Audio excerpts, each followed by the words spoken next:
Tokisa, over the last year or so, has seen a material increase in the number of poor performance matters coming before our panelists, either as performance inquiries, arbitrations, even in terms of facilitating performance meetings. We've been brought in to assist parties to resolve these matters. And it's on this basis that we are presenting this webinar to you today.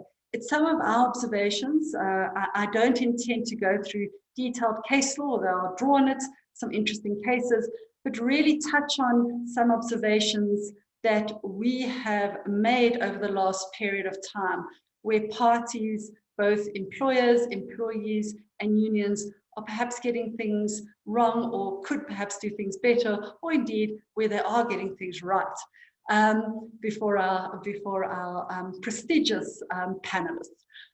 My name is Tanya Fenton, and I welcome you to please ask questions on the side. I think everyone's very well versed with these platforms, so please feel free to put some questions on the side. I'm going to just go through some commentary for 15 minutes, and then we're going to get to the real fun bit, and that is your questions. So please feel free to capture that during the course of my presentation. So I'm going to just touch on a couple of fundamental principles that will lead into my topic, and that is, obviously, as you all know, there are 3 reasons one can dismiss operational requirements, being your retrenchments, misconduct, and incapacity, which I now have 3 categories. I used to only have 2: poor performance, ill health, and incompatibility, which the courts have recently been dealing with and have given some nice guidance. But that is a topic for a future webinar that we will be holding. But certainly what we're going to be focusing is on poor performance as an incapacity matter, and how that distinguishes from where we've seen it seep into as a poor performance misconduct matter before our panelists. So going straight into it, I want to do a broad overview of the distinctions before I go into some of the commentary that I will have. Critically, when we look at dismissal as practitioners, as panelists, we categorize them as fault versus no fault dismissals. And your operational requirements are clearly not the fault of employees. It's generally a decision made by employers, and I'm not going to deal with that here.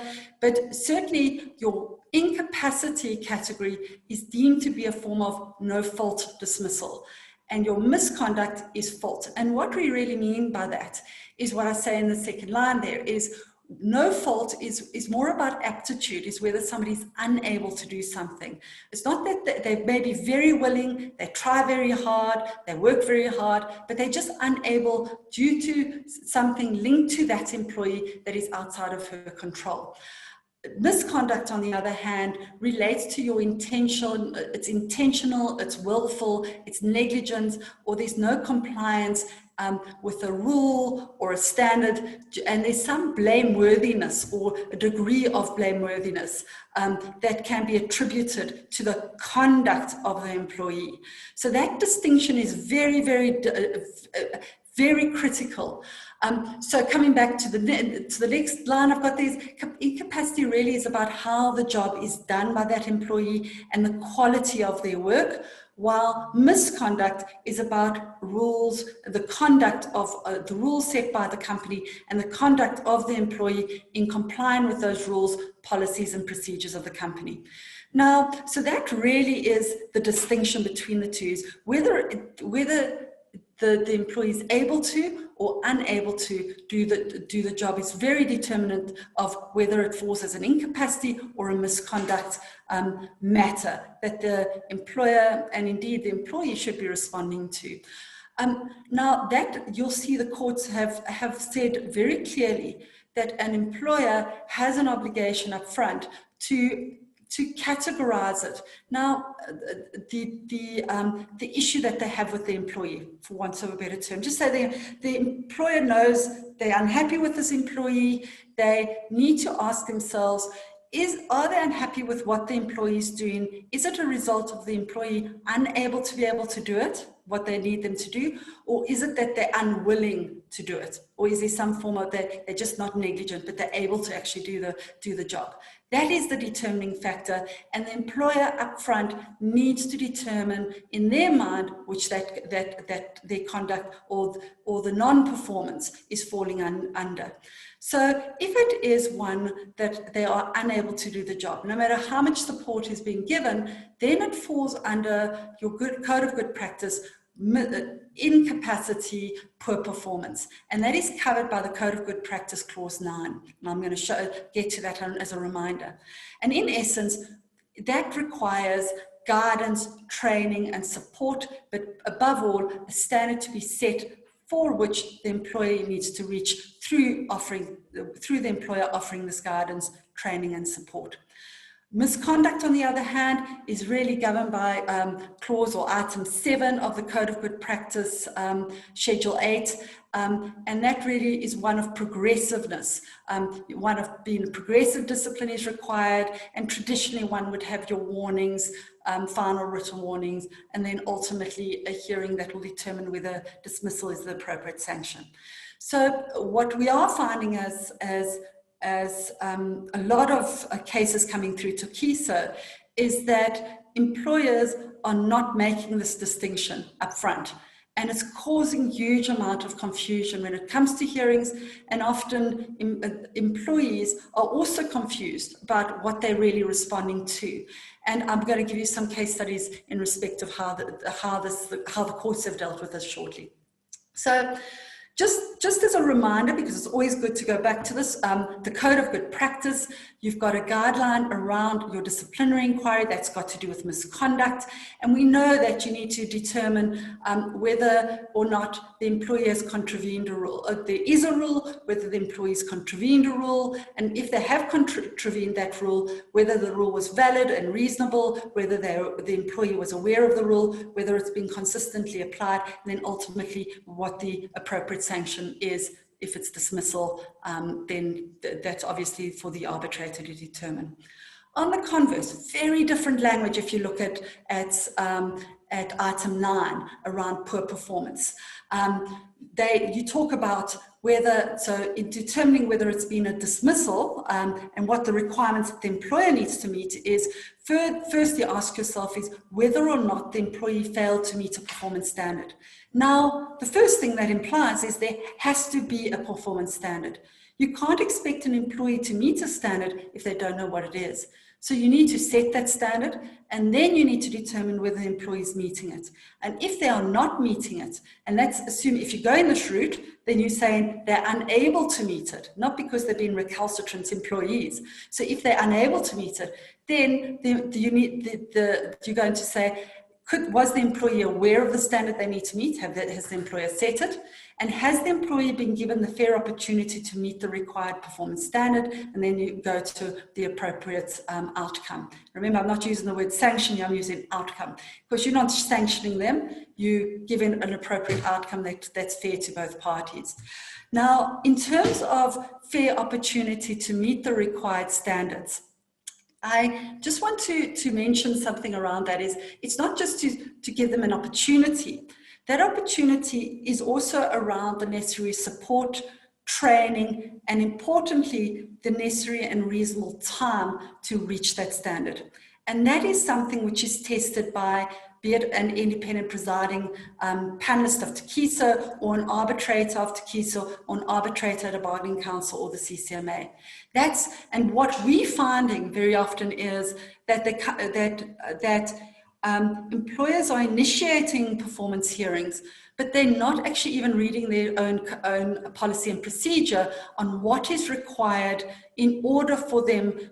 And they ask for a dismissal at these inquiries, but they haven't actually even looked at their policy and procedure of what process they need to follow before getting to the inquiry. And it's almost as if they're expecting the inquiry presiding officer to do that work for them, and it's not the job of it, especially if it's a Tokiso panelist, because we're independent, we're impartial, and we're going to find that that the employer has not complied with their policy, and that dismissal they wouldn't even get to an appropriate outcome, because certainly the necessary process has not been followed. So a huge problem comes in where it's almost as if employers think that the inquiry is where it's going to be sorted out. No, especially with performance, there's so much more that needs to happen to show that there is a standard that's been set, that the employees be given the necessary support and training and the necessary time in order to meet that particular standard before it actually even gets to the inquiry. So just a very nice little quote from a ZA1 case, which deals with this distinction between poor performance and misconduct. It says, what is then the difference between negligence, misconduct, and poor performance? Now, the distinction can be found in the concept of willfulness or deliberateness. In the case of negligence, it must be present, while in the case of poor performance, it must be absent. Now, that's a fascinating quote, and how we've seen it often arise is that poor performance is coming up in the form of, is being referred to as poor performance, but what the employer really means is negligence or not following a rule, etc., but they phrase it as poor performance. Now, as we know, the courts have not said we mustn't get obsessed with labeling things. So, but what is important is for you to make sure that the employee understands what they're answering to. Answering to a poor performance matter versus answering to an allegation of misconduct, negligence are very, very different things. They are defined differently, and they need to be treated differently. And that is where we're finding there's confusion happening. Is often we find that we find in poor performance and misconduct, even on the same, I hate the word charge sheet, but for want of a better term, the allegations that are presented in the letter to the employee. So it is something one needs to really consider when as employers and as employees. If you don't know what you've been charged with, you need to actually ask. And unions as well say, is the employer framing this? If you're confused and they use the word poor performance, but it's framed like a misconduct issue, it's completely within your rights to say to the employer, what is the issue here? What do you have with me? Are you saying I'm unable to do the job, or are you saying I'm unwilling to do the job?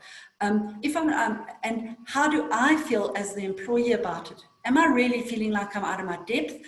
Do I need the support, or is something else bothering me that's preventing me from fulfilling my duties as required by the standard set? Or am I really angry about something, so I'm doing a work to rule or something? And often it's a communication gap. And if there's not that discussion that's happening, we're going to find that by the time it reaches the inquiry, expecting the chair or the presiding officer to sort it out is often a huge problem, because it's going to waste money, waste time, and actually aggravate relationships between the respective parties. And that is why that upfront distinguishing that and from both parties' side is very important. So some telltale signs, and ZA1 actually asked the two most important questions. That is, in their description, they say two questions to ask is to determine whether it's misconduct or incapacity, poor performance. Says, did the employee try and could not? In other words, were they unable to? Or could the employee do it but did not? And I love that. I thought that was a very nice, succinct way and layperson's way of determining which way to go. A couple of other questions I could throw out there of our questions is the employee reasonably able to meet the requirements of the job? In other words, are they able to do the job? And secondly, and I found this quite useful in the hearings I've done, is have they managed to do the job in the past? And if they're currently not able to do the job, why not? Is it because they're not willing, or is it because something's happened that's incapacitated them in some way or another to do their job? And the other question I would ask is, can this be described as negligence, failure to obey a reasonable instruction? Is it a form of insubordination? Because often that is a telltale that it may fall within the category of misconduct rather than as poor performance. So I'd like to deal with the Midas Group case, which I think demonstrates very, very nicely some of these principles. It's actually an unreported case, interestingly, but relatively recently, it was handed down on the 14th of February, Valentine's Day on 2018, and it very much outlines the principles of the distinction between poor performance as a misconduct issue and poor performance as an incapacity issue. Now, this involved two employees who were cleaners at the company, Midas Group, in Komatipoort, and essentially they were employed in 2009, 2010 respectively, and they actually did their jobs without any warnings bar one, where they got a warning, an unrelated one for not taking a staggered lunchtime in 2011, but other than that, they had a clean disciplinary record. And in 2013, a new supervisor / manager starts. Her name's Van Jaarsveld, Mrs. Van Jaarsveld. And Ms. Van Jaarsveld has quite several issues with their performance. And she raised with them, say, you're not cleaning properly, things are dirty. And she also complains about them speaking on their cell phones there's apparently a cell phone policy about not being on your cell phone while working. And she also demonstrates them at one point, saying, this is how I expect you to do your job. So clearly she's unhappy as the new manager with their particular performance. Now, what happens is in late November of 2013, they are brought before a disciplinary hearing, a hearing of sorts, and charged with the following. And listen to this, how it's phrased is, unsatisfactory work performance, did not complete tasks to acceptable standards from September to November 2013. So that's charge number one. Charge number one is insubordination and failing to carry out lawful work instructions from September to November 2013. And charge three is failure to comply with the cell phone policy. Now, they were disciplined and dismissed for all three charges. It went to the CCMA, and the CCMA was critical and in fact found that the dismissal was unfair and very much emphasized this issue of distinguishing between misconduct and incapacity. And so it was found to be substantively unfair but procedurally fair. The employer took it to the Labour Court, and the Labour Court, it's quite a lengthy judgment. A lot of it deals with jurisdictional issues around whether these two employees were targeted for being members of the union or not, but I don't want to deal with that because that's a separate issue for a different day. But they deal with this issue of whether the arbitrator was correct to distinguish between, say that this distinction was not clearly made. And the court does a couple of things. The first thing is they look at the issue of what was the true reason for dismissal. So taking out the term poor performance and standards, etc., say what was the true reason for dismissing here? And they found that it was in fact that they weren't meeting, it was argued they was unable to, having heard the evidence, they were unable to meet the required standards. So it fell squarely within the poor performance purview of incapacity, poor performance. But it was interesting, they were very critical on the way that the charge sheet had been structured, saying that they captured both incapacity and misconduct issues within one charge sheet. And they both, the misconduct and the incapacity, came from the same cause of action or the same set of facts, if I can put it that way. They had both misconduct issues and incapacity, poor performance issues, charges relating to those same set of facts. And essentially, they said that, so basically they're saying, because they didn't clean, They were both guilty of misconduct in the form of insubordination, but they're also guilty of poor performance. And what the court said is, the term they used is this is an impermissible approach. You can't do that. And I think that is correct. The judgment is correct. And this is what our panelists are finding as well, is we're finding a lot of this sort of kind of mushing it all together rather than making that distinction. So that is an important point. I just want to, and that's what the quote says here, is the applicant's approach in this matter was thus fundamentally flawed. It could not charge the respondents with poor performance and then also insubordination based on the exact same set of facts and causes of complaint. It is either the one or the other. So either the respondents received instructions which they were culpable and blameworthy fashion failed to or refused to carry out, or they were not capable or unable to perform the work that they were instructed to do. It cannot be both. So that's very, very important. Another thing we have seen from time to time, a couple of times come up, is where poor performance is the main charge or an alternate charge to a misconduct charge. Now that, I think, falls in the same purview here. Either the employer must say this employee is unable to and deal with it as incapacity per performance, or alternatively say there's willfulness here, there's negligence, they can do their job, but they're just not doing it, and that falls squarely into misconduct. You can't mush them together and use it as alternates and charges from the same set of facts. So I think that's very, very pertinent to this issue. Okay, then the next issue, and this is around, this is a Goldfields case from 2014. Also a very useful case reading. What we'll do at the end of maybe the webinar is put up onto the notes section these two judgments for you to access. Very, very nice judgment. And maybe I'll just quickly take you through the facts of this case, because it actually involved a senior employee.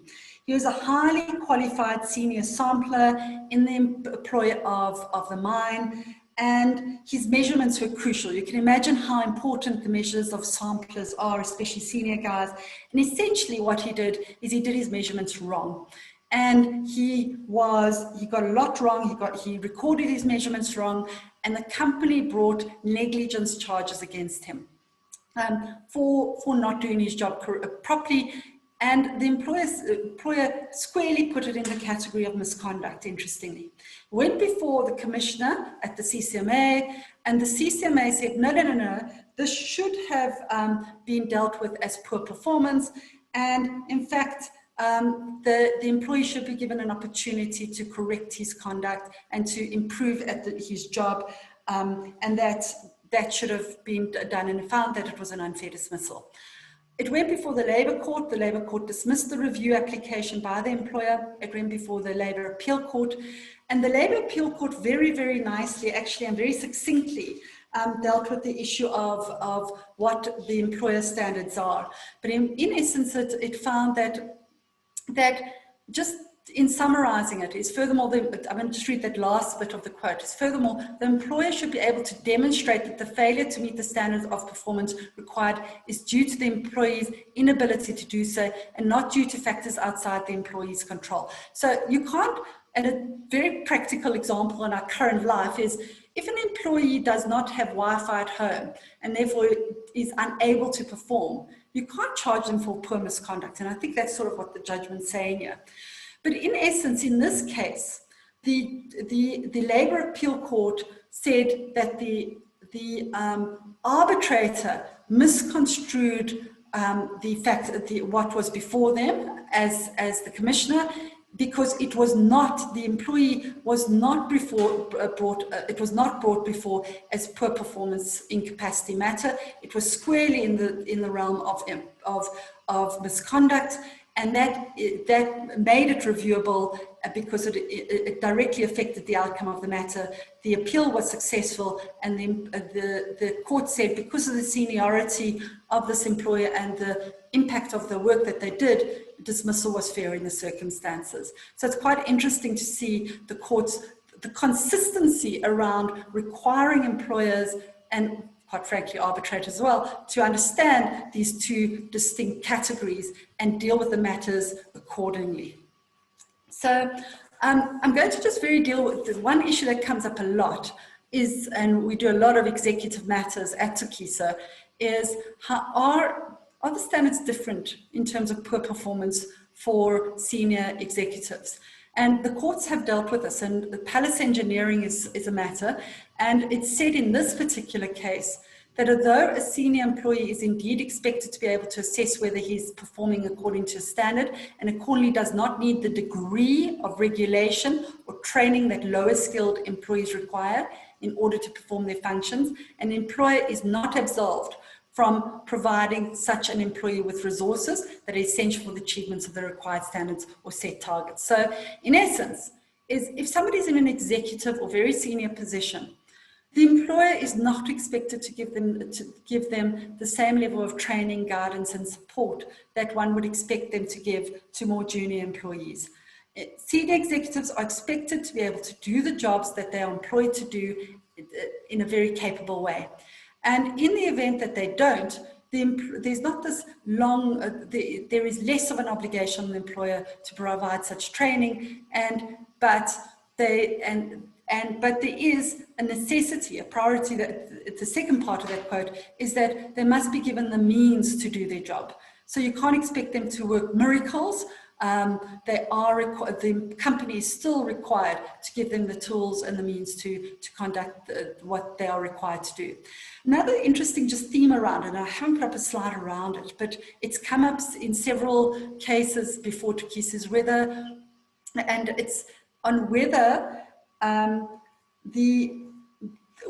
the confidence in them to be a good leader and compatible with the organization, and that the employer has confidence in them as a leader and in their position, is poor performance in itself if they do not maintain that within the company and also with their subordinates. And the courts have generally said, yes, that can be the case.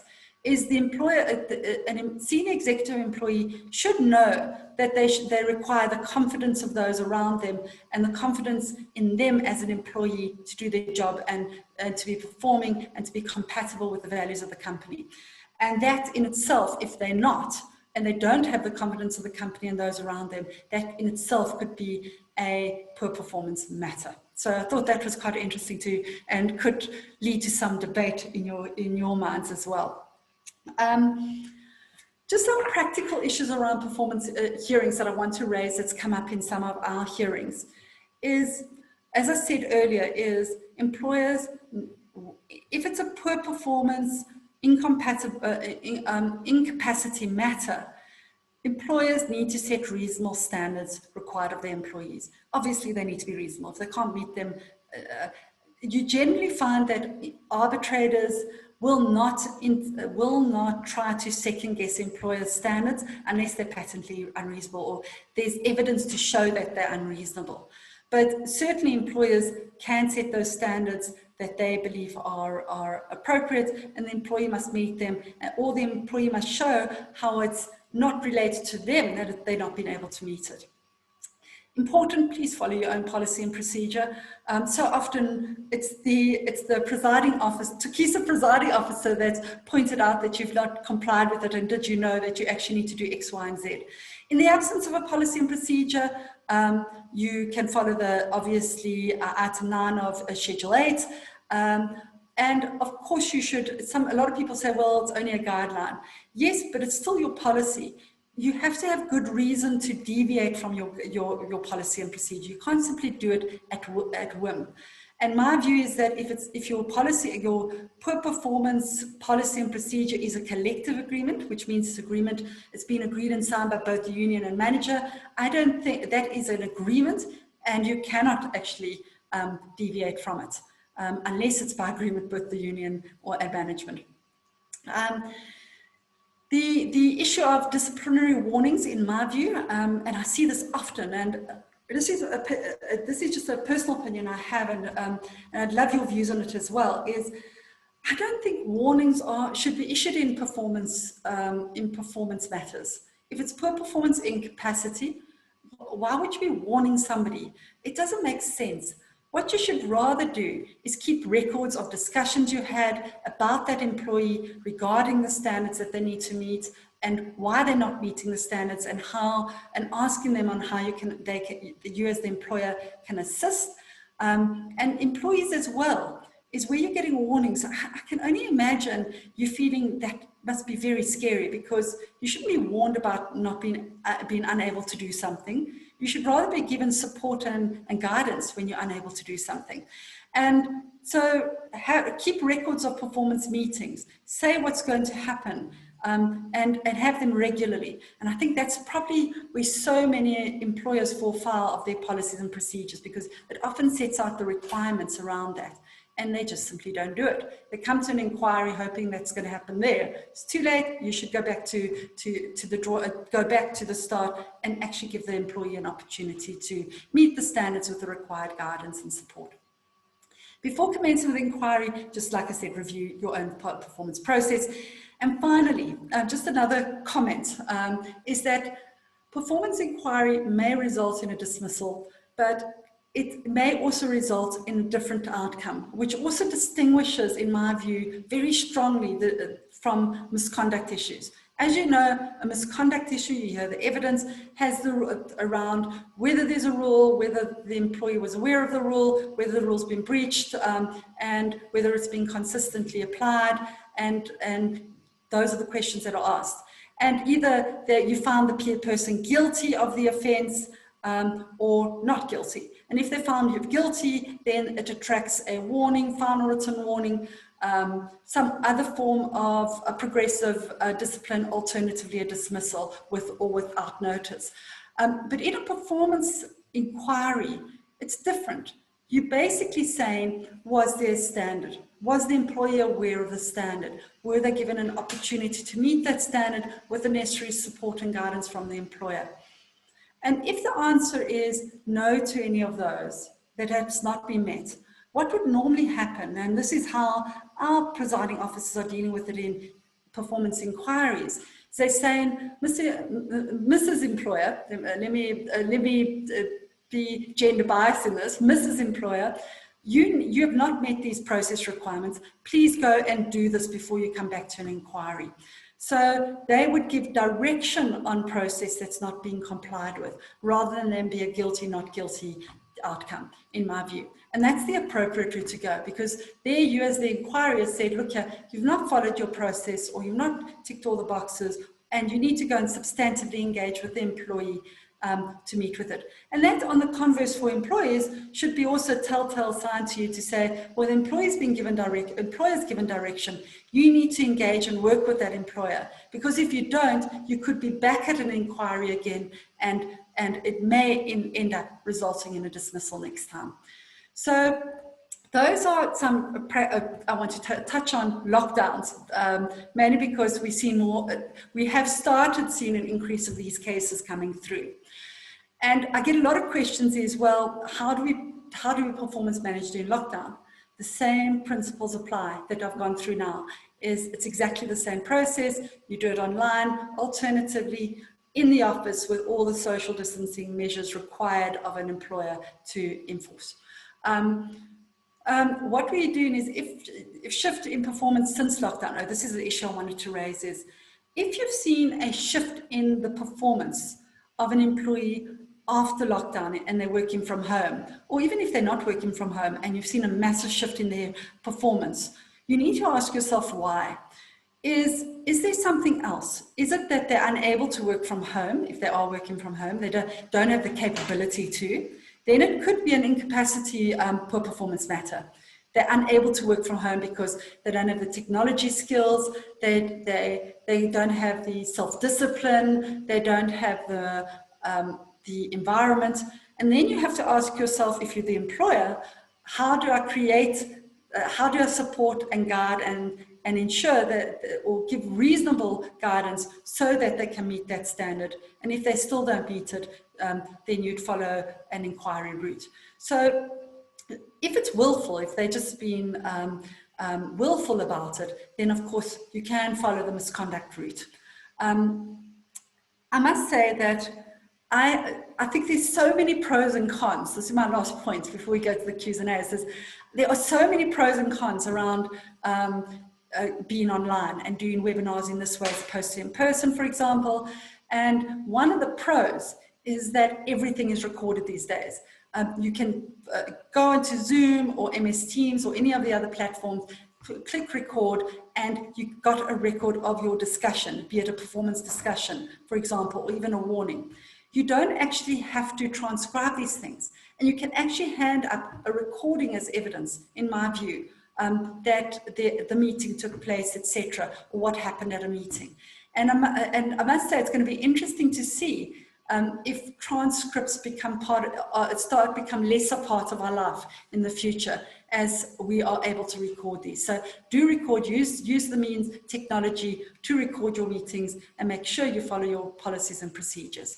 So on that note, and by the way, I hope you liked all the pictures we put up. We thought we'd go with graffiti because it reflects kind of the chaotic world we live in at the moment. So I'm going to go straight to Q's and A's. I see they're coming through thick and fast. So sure, okay.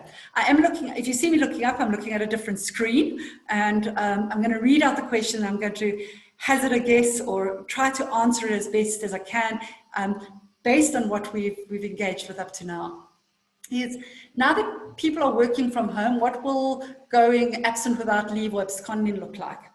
I think it depends, like with everything, is that if you have clear, if you've got clear working hours that employees need to meet, and it depends on the nature of the job, they are expected to be available during those hours online. So you can't expect them, so you can't simply go AWOL, not be available to employers simply because you're working from home if you are required to work through on a different particular hours. But if you're working flexi hours, you need to, I would hope that you've got clear outputs that are available, or outputs and standards and requirements that need to be met by those employees working from home.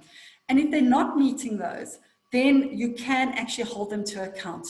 So AWOL, we'd probably see less cases of AWOL coming through, but more cases of poor performance or willful neglect around certain duties now being at home. And so you'd have to ask, are they willfully not doing their job at home, or is it that they're unable to, for the reasons I mentioned earlier, you know, they can't work with technology, with platforms, they don't have the self-discipline, all those factors you need to look at.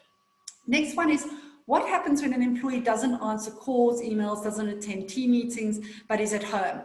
Their new place of work, would you have to wait and deal with it as a poor performance case? Again, ask the question, are they able to email and attend the meetings and receive calls? Does the environment enable it? Do they have the technology? Do they have sufficient Wi-Fi at home? And if the answer is yes, and are they capable of answering emails online and etc.? If the answer is yes, they are capable, then it falls squarely within a misconduct issue, and you can deal with it as misconduct. In my view, and this is just an aside around misconduct in particular, don't feel necessary to box a misconduct into negligence or insubordination. Write the charge and tell the employee what you've got a problem with if you're the employer.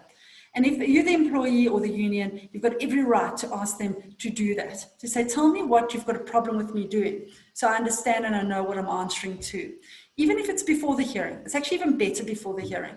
Have that discussion so you can actually prepare properly for the hearing. But certainly, if they're not answering emails, if they're not answering calls, the question, I would think, everyone should be capable of doing that, particularly more white collar and senior positions. And I would think that's more likely to fall into misconduct, unless there might be an emotional issue or people are just not coping, which there are so many. We've seen another talk for another day is the amount of mental illness issues that are coming through as well. Another question I've got, can an employee have a union rep in a performance meeting? I always turn this question around for employers and say, if you were being charged, would you want to go to a performance meeting without somebody as support? And they kind of go, oh, they see my point. Well, I hope you see my point, is that my view is that rather err on the side of allowing unions in rather than excluding them. It creates suspicion, it creates nervousness, and quite frankly, if I was an employee being charged and I was a member of a union, I would personally want my union representative to be present to explain things to me. Also, there's also this belief that union representatives are there to catch you out.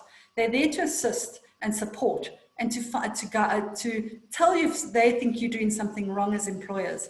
And unions, you are there to try and support and explain to the employee maybe what they've done wrong and help them through the process of poor performance so that they can meet the standards required of them and enjoy a prosperous and mutually beneficial employment relationship.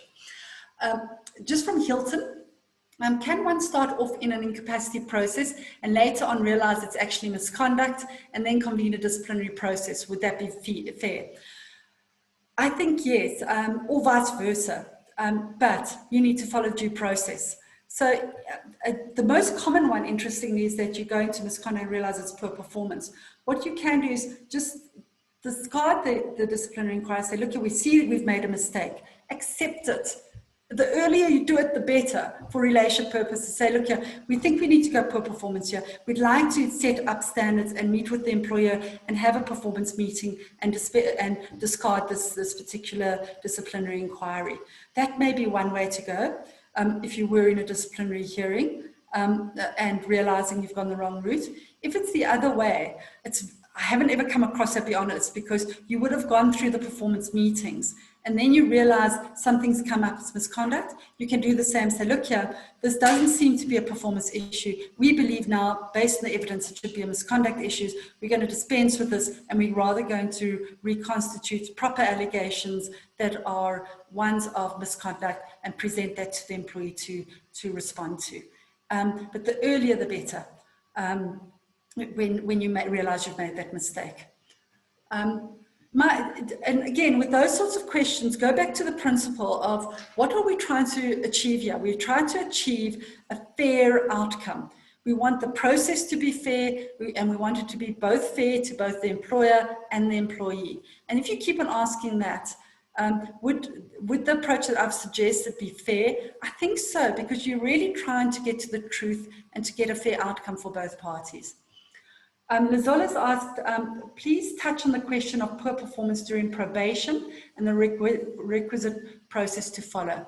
Now, the courts have dealt with this issue of probation, and it's clearly said that it's less onerous on employers to train people, particularly, obviously, in senior positions, but even people at probationary level.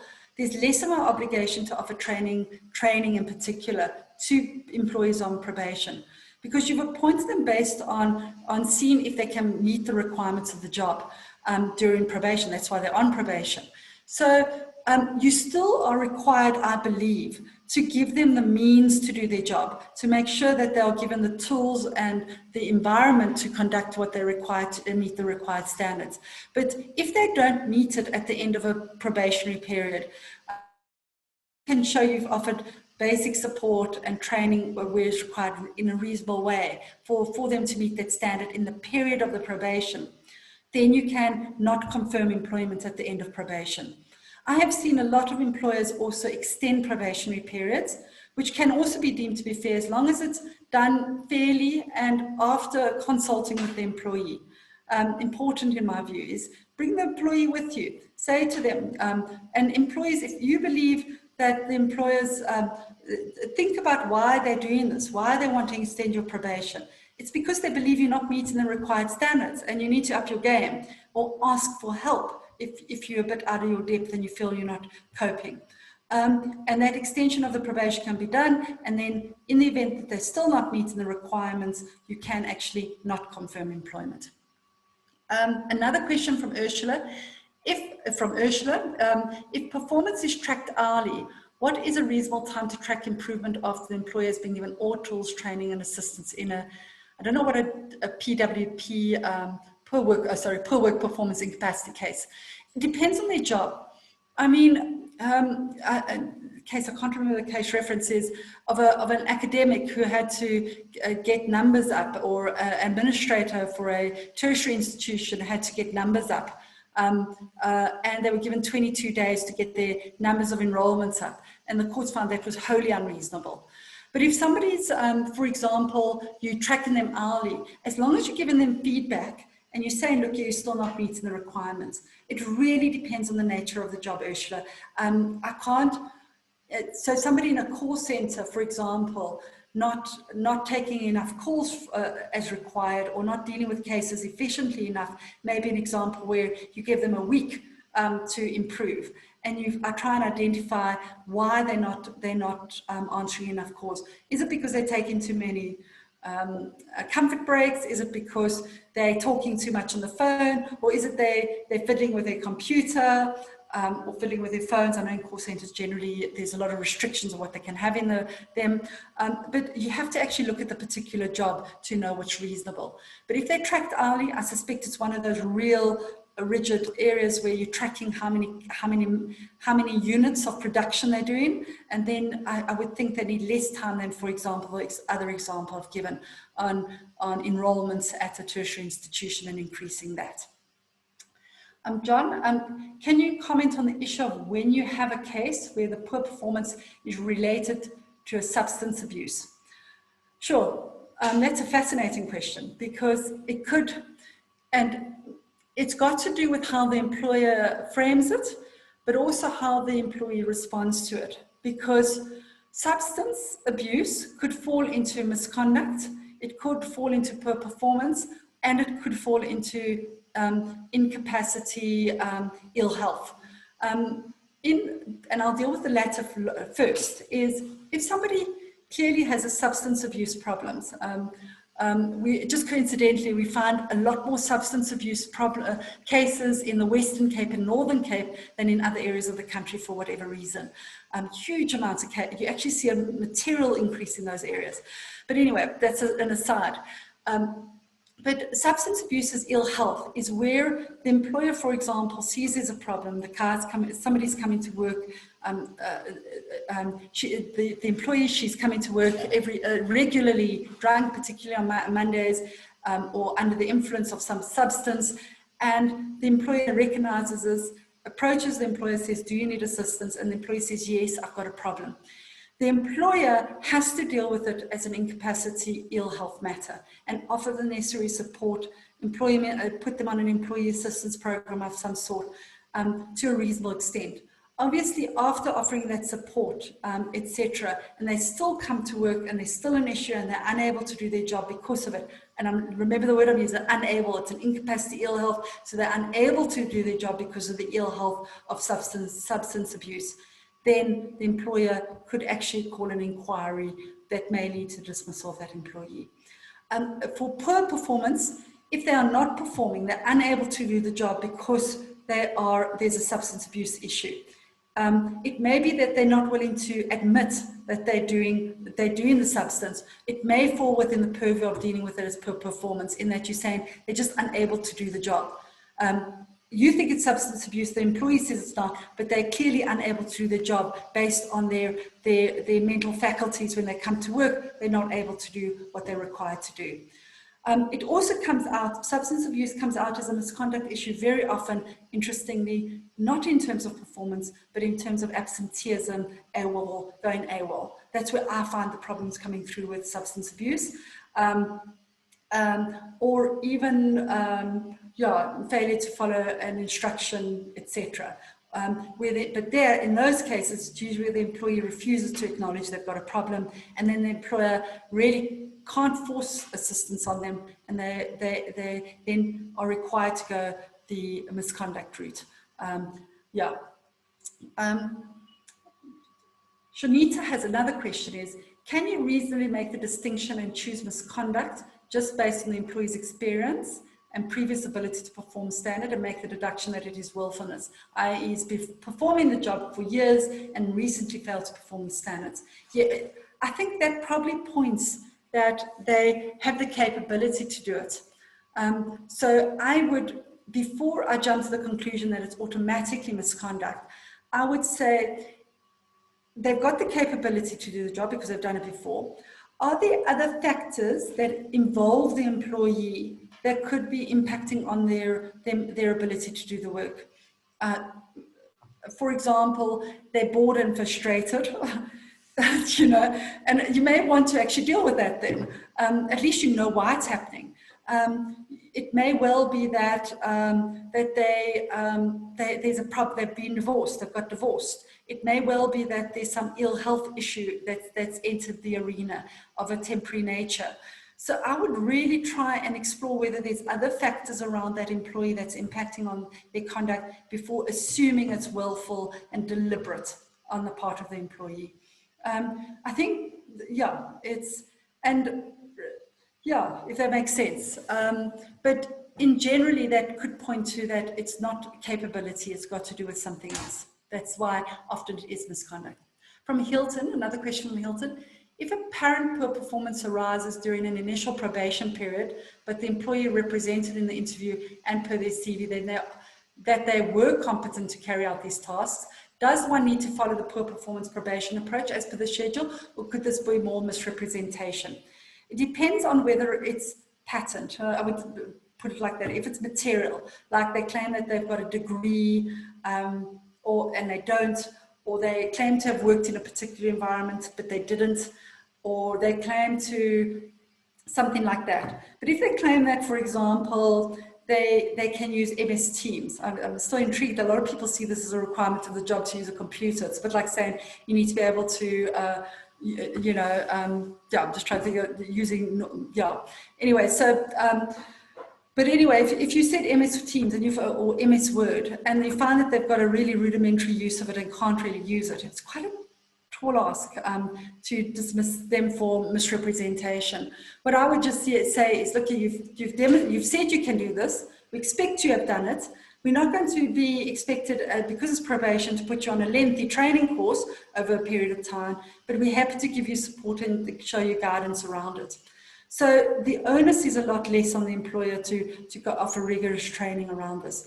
But I would really go say the poor performance routine, if it's not clear and direct, and say, look, you're unable to do the job that we employed you for. We've tried you out for 3 months or the 6 months. We've offered you the necessary guidance and and what's all required to do the job, and you're still unable to do it. I'm sorry, we're unable to confirm your employment.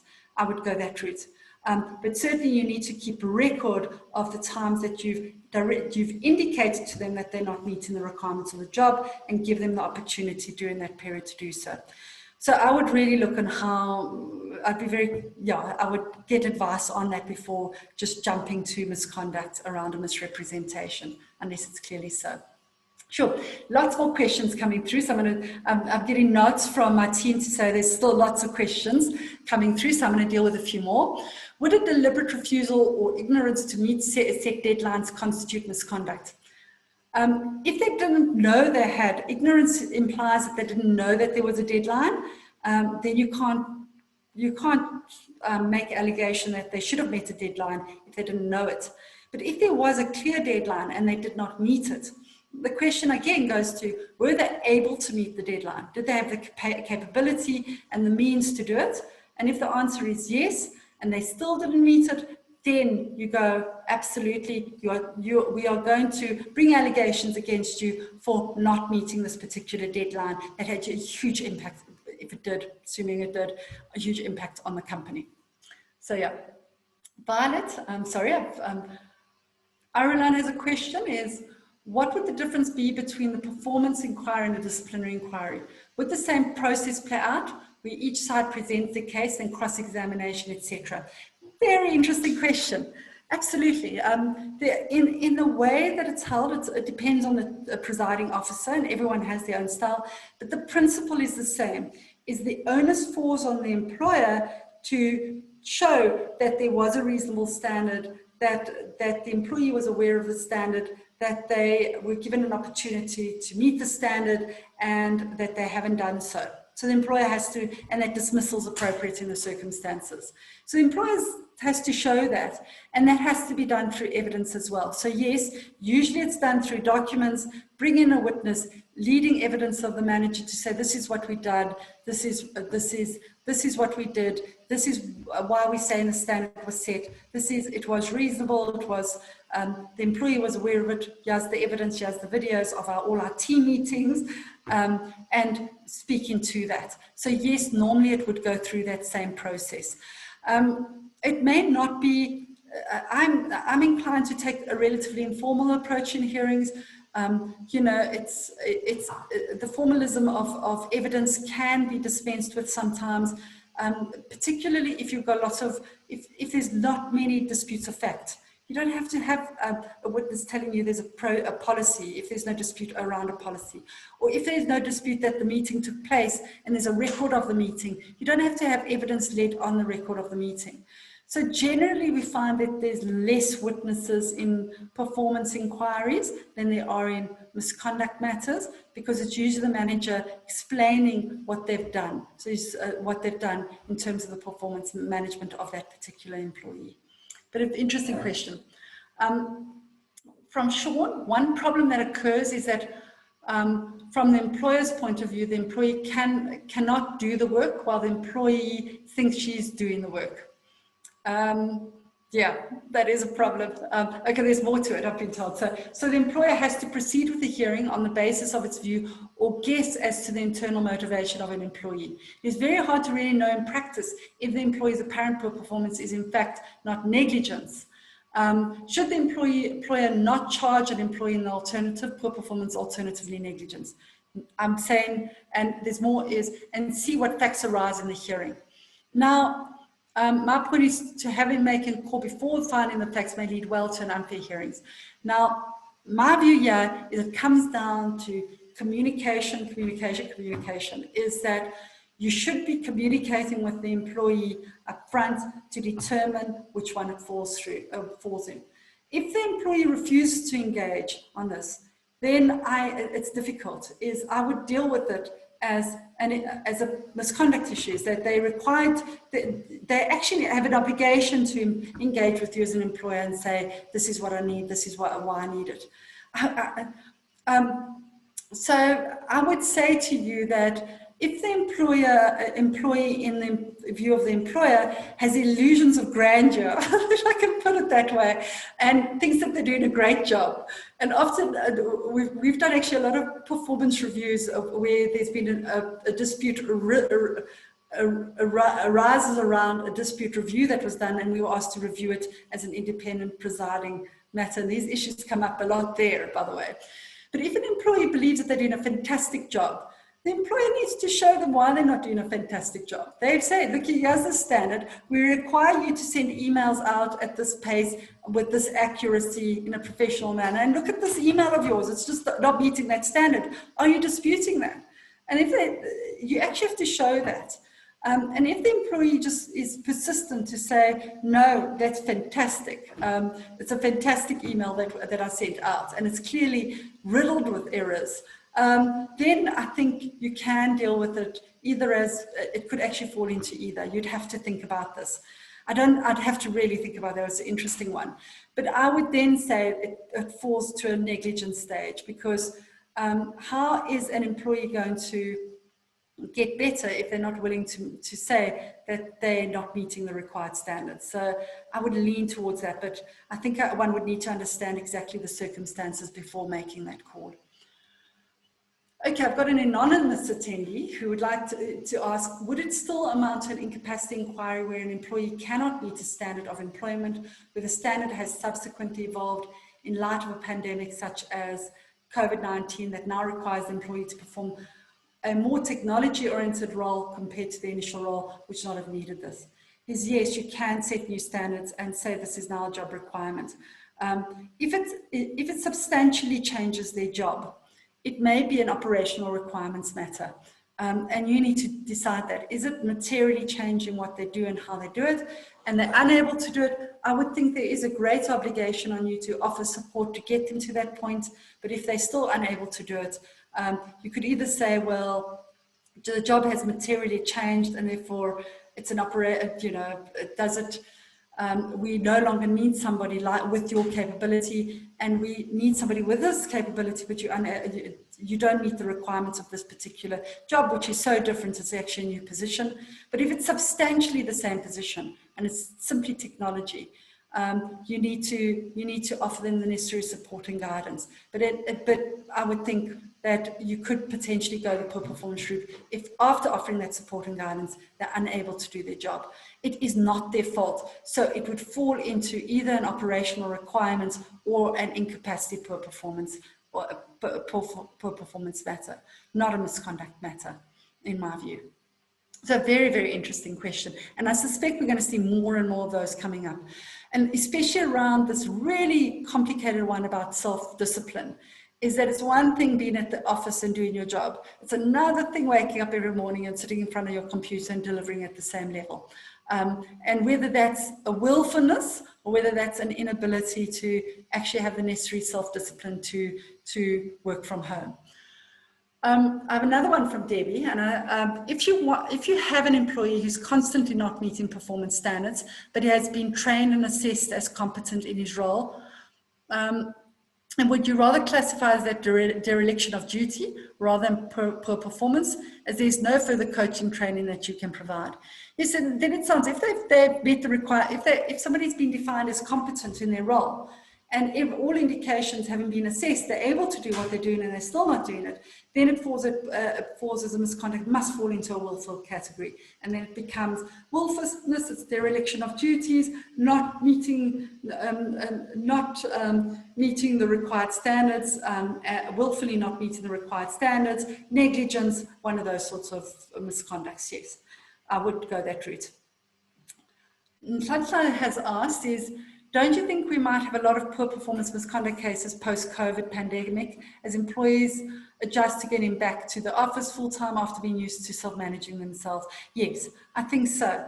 But I also don't think things are ever going to go back to the normal environment. I really think that we're going to see a lot more people working flexi hours, working from home, especially in your kind of professional services industry where it's easier to do so. But I do think we're going to see a lot of it. Interestingly, I'm speaking to employees and employers and unions alike, is a lot of companies are finding people are more effective at home and more performing better at home than they were at the office because there's less distractions. But I think it does depend on personality type of the job, environment both at work, home, the nature of the work they do, etc. But yes, I do. It's going to be very interesting. There's going to be so many things coming out of the lockdown period in an employment manner that's going to raise its head in terms of poor performance as well as misconduct in the future. In the event where employees embarked on an unprotected strike, can the employer issue warnings as per disciplinary code of conduct, as well as a pay no work, no pay principle? If it's an unprotected strike, yes, you can. If somebody doesn't come to work, it would be an unpaid, equivalent of unpaid leave, I guess. So yes, you wouldn't be able to not pay them, as well as you will within your rights to take disciplinary action against those employees. I think what has been asked is this double jeopardy sort of thing happening there. In my view, it wouldn't be. They're different. They talk to different things. I know this doesn't really relate to our topic, but I thought I'd answer it anyway. I'm going to do 2 more questions and then I'm going to end it there because they're coming through fast and furious. Those that I don't get to, please be assured we will answer your questions offline. Shanita, if an employee is mentally unstable with no diagnosis but is very obvious and disruptive in the workplace and is also a risk, how do you follow the incapacity for ill health if he's not performing to standard, not following rules, but the employee does not want to give consent to medical information? Oh my goodness, I've done several of these cases, and I must say they're tragic. And this is where I think unions could play such a critical role in guidance to their members.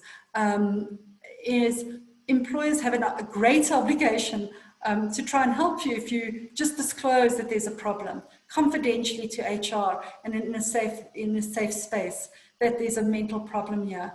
And then the employer is obliged to assist that employee and try and accommodate them reasonably.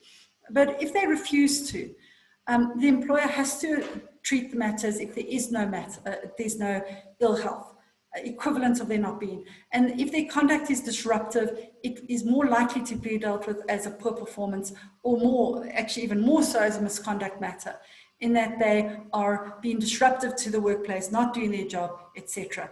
And the employer will be well within their rights to go the disciplinary route in the event that the employee refuses to take any assistance.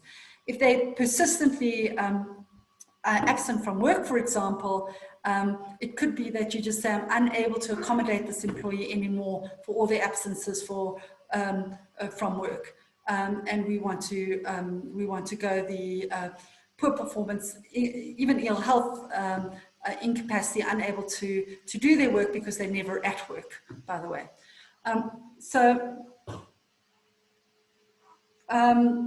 Your comment on dealing with poor performance through mutual separation, where there's been no process followed, if I could comment on that. If there's a mutual separation and both parties settle the matter, that's like an agreement, and the parties can, the employee can exit and leave the employer of the company based on the terms agreed in the agreement. Very nice way to do it. And I must say, a lot of ill health cases settle, I find, before they actually end up going to the CCMA, or obviously where there's a pension fund that could potentially be boarded. Final question I'm going to take, and then I think I'm going to end it there, is if a person refuses to come to work and insists on working from home in COVID times, do you take steps against them? The question I've got is, has the employer reasonably put in place all the required social distancing measures that are required by law and by the regulations in place? Have they put that in place? That's the first question. Have they communicated that to the employee effectively and concisely? And does the employee understand that reasonable steps have been taken place? Is the employee's job require them to be at work? And is the employee got some circumstances that puts them at greater risk, and which the environment that the employers created and the measures the employers put in place them at an unwarranted risk level to warrant them refusing to come to work? Those are the questions I would ask before that's off the top of my head, by the way. I'm answering these off the cuff a little bit, but certainly I would ask those questions. And if the employer has created a safe work environment that's compliant with the regulations, the employee is the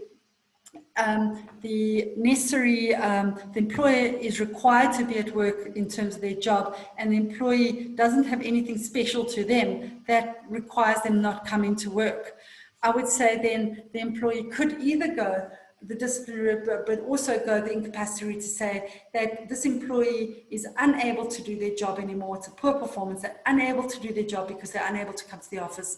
And if you see this as a long-term thing, you could certainly look potentially at dismissal.